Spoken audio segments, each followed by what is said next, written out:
नमस्कार दोस्तों, कैसे हैं आप लोग। आज हम एक नई सीरीज लेके आए हैं गॉर्ग एजुकेशन में ऑनलाइन प्लेटफॉर्म पे।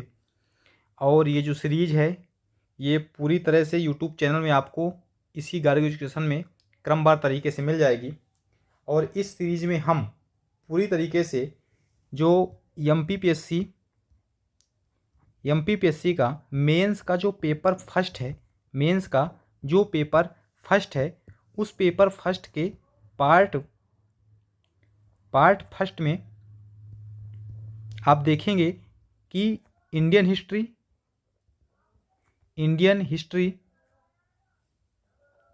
और एमपी हिस्ट्री का सिलेबस है। और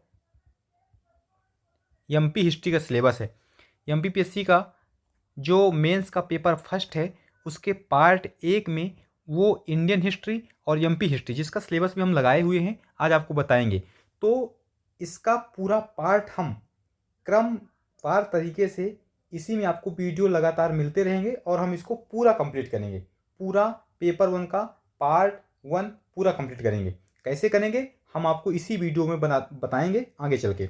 जैसे आप देखेंगे कि पार्ट 1 में टोटल 5 यूनिटें हैं। ये 5 यूनिटें टोटल। यूनिट वाइज हम आपको आज सिलेबस डिकोड करेंगे और हम कैसे कैसे आगे बढ़ेंगे इसके बारे में भी हम आपसे चर्चा करेंगे। तो देखेंगे कि जो यूनिट फर्स्ट है भारतीय इतिहास में, तो वो लिख रहे हैं इकाई फर्स्ट में सिलेबस उन्होंने क्या दिया हुआ है कि वो आपसे भारतीय इतिहास पूछेंगे।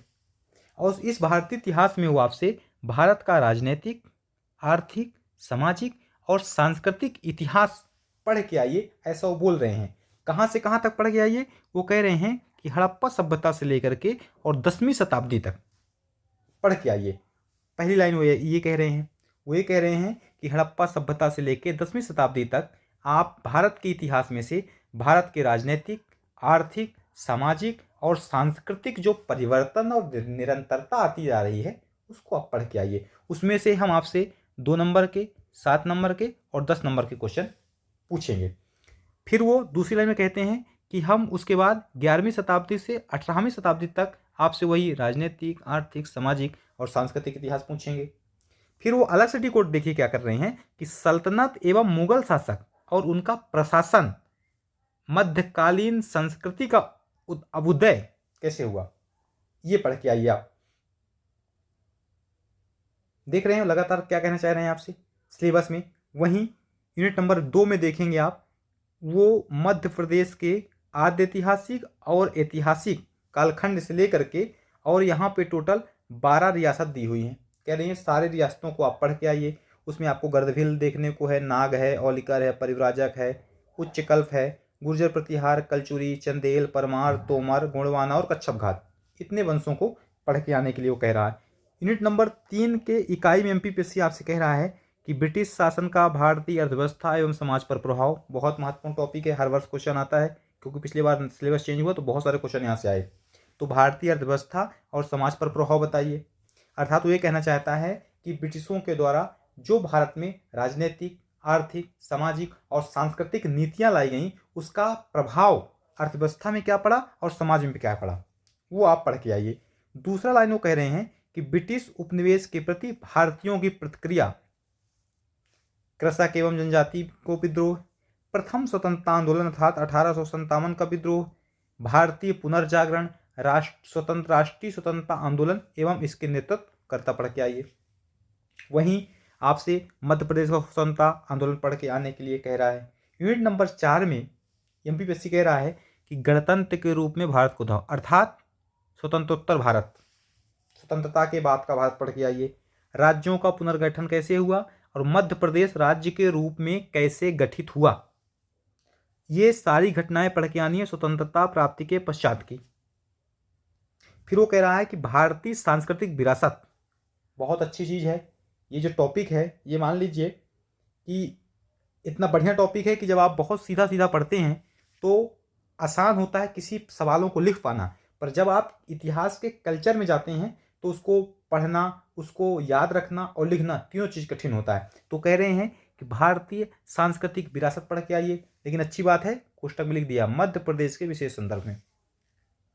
प्राचीन काल से आधुनिक काल तक विभिन्न कला, साहित्य, पर्व, वास्तुकला के प्रमुख पक्षों को याद करके आइए। और मध्य प्रदेश के विश्व धरोहर स्थल एवं पर्यटन, यहाँ तक तो ठीक था, लेकिन ये लिख के इन्होंने सिलेबस को बढ़ा दिया है। अगर वो इतना लिख के छोड़ते विश्व धरोहर स्थल, तो आप पढ़ के चले जाते 86, 89, 2003, अर्थात खजुराहो, सांची और भीमबेटका। लेकिन वो ये जो सवाल यहाँ पे पर्यटन लिख दिया है, ये सिलेबस को भारी कर देता है। यूनिट नंबर 5 में वो फिर आपसे मध्य प्रदेश की 5 रियासत और कुछ जनजातीय व्यक्तित्वों को पूछने की बात कर रहे हैं। दोस्तों, ये है एमपीपीएससी के मेंस के पेपर फर्स्ट के पार्ट 1 का पूरा सिलेबस, जो 5 यूनिटों में विभाजित है। और अब हम इन सारी 5 यूनिटों को क्रमवार तरीके से अध्ययन करेंगे।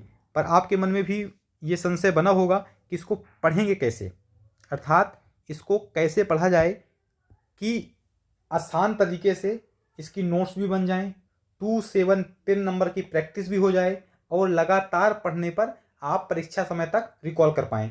ये सारी चीज़ें इसमें कैसे होंगी, आपके मन में प्रश्न होगा।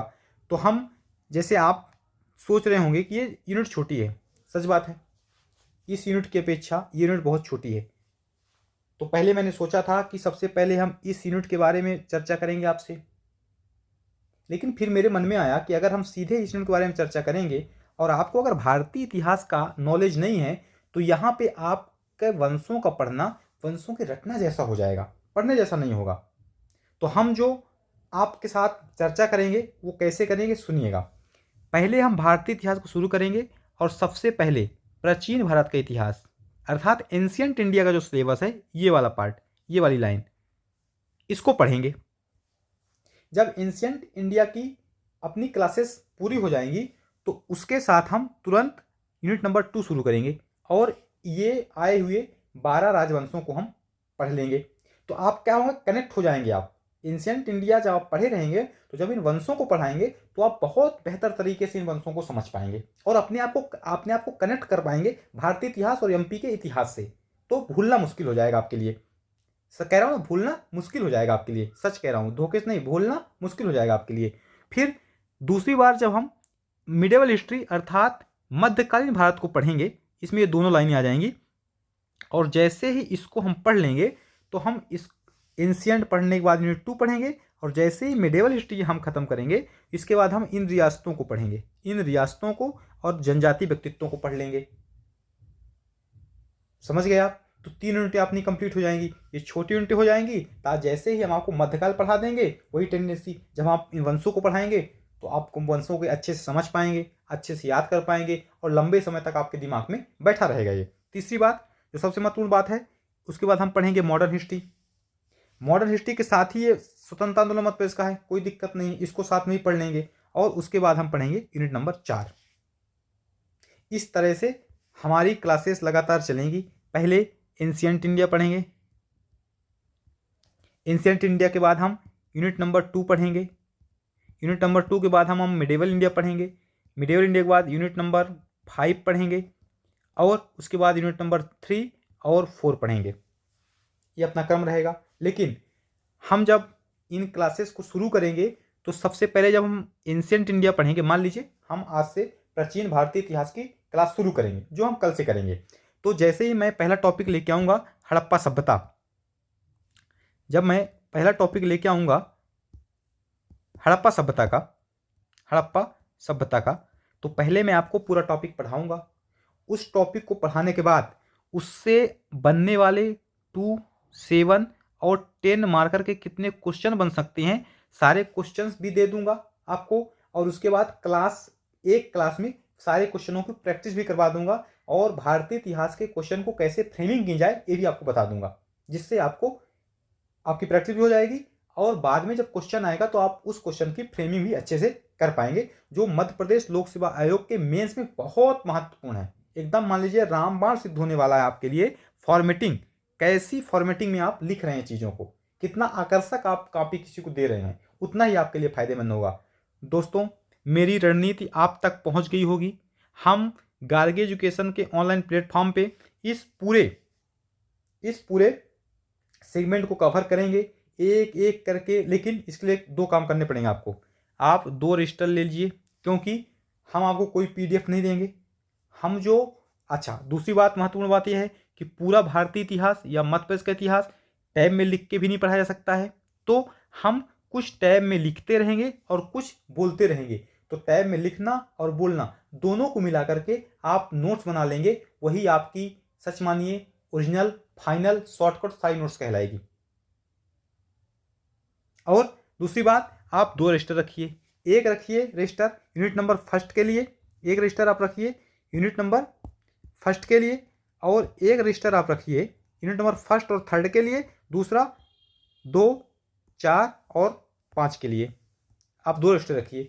दोनों रजिस्टर में अपने हाथ से 2-3 कलर की पेन एकदम जो है तो काली, नीली, हरी, गुलाबी, लाल जो जो रख सकते हैं, क्योंकि जितना आकर्षक नोट्स आप बनाएंगे उतने ज़्यादा बार आप रिवीजन कर पाएंगे और उतने ज़्यादा बार आप इमेज बना पाएंगे और सही समय पर आपको याद आ पाएगा। तो दोस्तों, ये रही हमारी रणनीति। हम कल से अपनी क्लासेस शुरू कर देंगे और इसी प्लेटफॉर्म पे आपको डेली एक वीडियो मिलने लगेगा क्लास का, और वो क्लास जैसे हम कह रहे हैं उसी तरह चलेगी। और दूसरी बात, इस क्लास में आपका क्या काम है? आपका सिर्फ एक ही काम है कि आपको पढ़ना है, अपनी नोट्स बनानी है, और जो हम लास्ट में सवाल देंगे उनको प्रैक्टिस कर लेना है। और प्रैक्टिस करने के बाद हम एक चैनल बताएंगे टेलीग्राम का, उसमें आप अगर भेजते हैं तो जितना भी हमारे पास समय रहेगा हम आपकी कॉपियों का भी रिव्यू कर लेंगे। ठीक है दोस्तों, जय हिंद, जय भारत।